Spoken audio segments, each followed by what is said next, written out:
কোরবানির ঈদ সামনে রেখে চাঁদপুর মৌলভীবাজার ও ঝালকাঠিতে প্রায় 10,000 খামারে গরু পরিচর্যায় ব্যস্ত খামারিরা।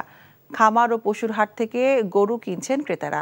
গোখাদ্যের দাম বৃদ্ধিতে পশুর দাম বেড়েছে বলে দাবি খামারি এবং ব্যবসায়ীদের। বিস্তারিত ডেস্ক রিপোর্টে।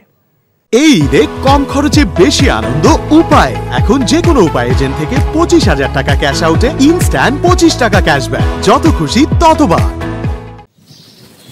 পরম যত্নে গবাদি পশুর লালন পালন, প্রাকৃতিক খাবার খাইয়ে এদের হৃষ্টপুষ্টকরণ।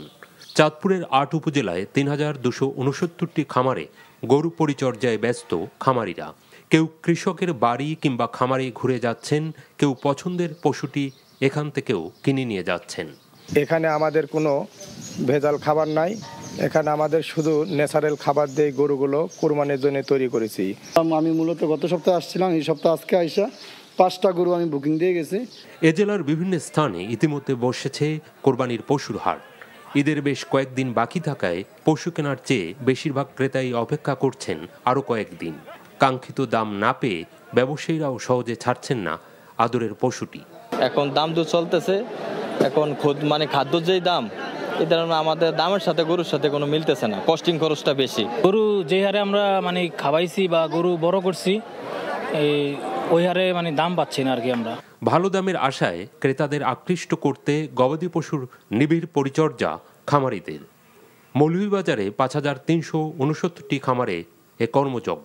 চুরাইপথে আসে তাহলে তো যারা খামারি আছে এরা ক্ষতিগ্রস্ত হবে, এবং চুরাইপথে উন্ডির মাধ্যমে যদি টেকা যায় এটা সরকার রাজস্ব হারাবে।